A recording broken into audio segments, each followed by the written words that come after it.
We've been looking at case 11 in the Shoyo Roku, the Book of Serenity. And it's titled Ummon's Two Sicknesses. I'm going to read for you the case just to kind of refresh our memories here.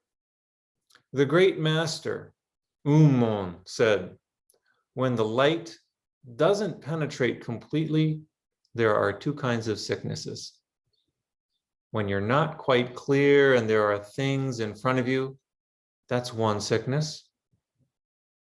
Even though you thoroughly penetrate the emptiness of all dharmas, there still somehow seems to be something. In this also, the light has not penetrated completely. Again, there are two kinds of sicknesses in the Dharmakaya. Though you reach the Dharmakaya, because Dharma attachment is not forgotten and a view of self still persists, you plummet into the Dharmakaya side. This is one sickness. Though you penetrate through this, if you are negligent, it's still no good. Even after a minute examination, when, however, you look at it, the question arises, what inadequacy can there be? This is also a sickness. So last talk on this case, we discussed these two sicknesses. And this time, I'm not going to go into the meaning behind these two sicknesses or attempt to explain them. Rather, I want to look at this word that appears 3 times in this short case. The word is Dharmakaya.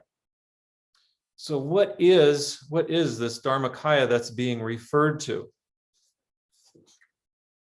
We need to, Dharmakaya gives us a way of understanding our practice. It's kind of like a map for what we are experiencing in practice, whether we're doing zazen or sweeping the floor, washing the dishes, right? Holding a child, going for a walk. Dharmakaya, along with its neighbors, the Sambogakaya, this is a Dharmakaya, Sambogakaya, and the Nirmanakaya. These 3 concepts give us a kind of map of what practice is. So I think they're really useful. And if we want to understand this case in any depth, we need to understand this term Dharmakaya, where it comes from, as well as the other 2, Sambogakaya and Nirmanakaya. Now, if you look at those 3 words, they're called the Trikaya together. Tree meaning like from the same tree in triangle, 3 sides. So there are 3 sides of the true self. One way to think about this, 3 sides of the true self. It's the Buddhist Trinity. Some have referred to this Trikaya as the Buddhist Trinity.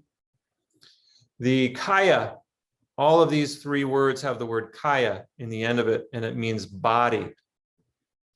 So just a kind of general sense of these.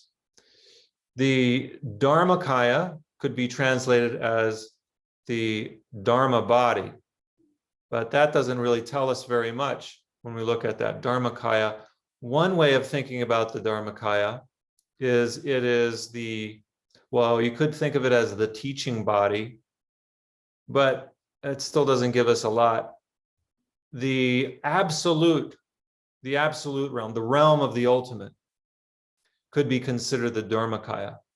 The realm of emptiness is the Dharmakaya. The realm beyond concepts, this is the Dharmakaya. Right? So this is a place that we can reach when we are practicing zazen or doing some other activity. And the thing about it is, if we think we're in the Dharmakaya, we are not in the Dharmakaya. We're already in discursive thinking. So if you think you're in the Dharmakaya, that's a sure sign that you're not in the Dharmakaya. It's more like we might have an aha experience, and before the aha comes, or before recognition of what it is that's happening, we may be experiencing the realm of the Dharmakaya, or the absolute body of the Buddha, right? Okay, then there is what's called the Sambogakaya. Sambogakaya is the bliss body of the Buddha, the bliss body. And this is the realm of where conceptual thought does enter. So this is conceptual thought in its, we tend to disparage thinking in meditation and in Zen, but that's really, thinking is not a problem, especially when that thought is leading to, is like a beacon, right? There's some thoughts that we cultivate on purpose in our practice, right? The thought of enlightenment, that is a thought, right? That's an example of the Sambogakaya, right? To arouse the thought of enlightenment is an example of the manifestation of the bliss body of the Buddha, because that thought of enlightenment makes it clear that there is a Dharmakaya. There is this absolute realm that exists. We need to start, and in a sense, we kind of maybe start at that conceptual realm. It helps us to, it's another kind of roadmap, helps us to see that there's a path. The Eightfold Path is also the Sambogakaya. It is a beacon, or it's a light that helps to shine through our ignorance. So whatever it is that whatever teachings help us to shine the light on our ignorance and illuminate the path of practice, that is Sambogakaya, the bliss body of the Buddha. And then there's the Nirmanakaya, which is it's kind of like the physical form that the Buddha takes. And this image behind, this statue behind me, that is the statue of the Buddha. That's a Nirmanakaya. It's a physical manifestation of Buddha. But when we're practicing, when we are touching the absolute realm, when we're in touch with the Sambogakaya, then we also become the Nirmanakaya. So the Nirmanakaya is the actualized Buddha, the Buddha being actualized in the present moment. And this is a kind of way, a conceptual roadmap for what our practice is doing. And our job is really manifesting the Nirmanakaya. We have the Sambogakaya, reading sutras, attending Dharma talks, practicing. And then there is the manifestation in our physical body, mind and body, of the Buddha.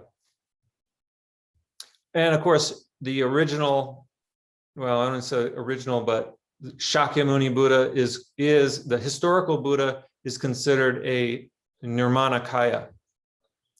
When I was in practice with Dayan Roshi, we had recited the 10 names of the Buddha for all of our meals.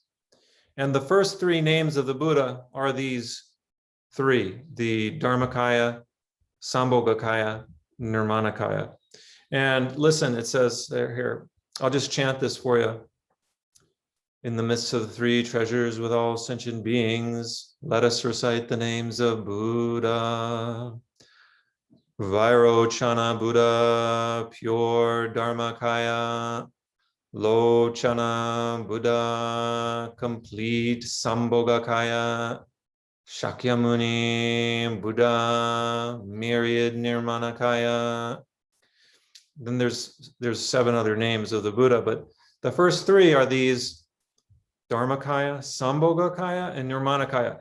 So these are important concepts. And so we're going to look at them as they are understood within the Zen tradition. There's different traditions of Buddhism that might take a different nuance to these three bodies of the Buddha.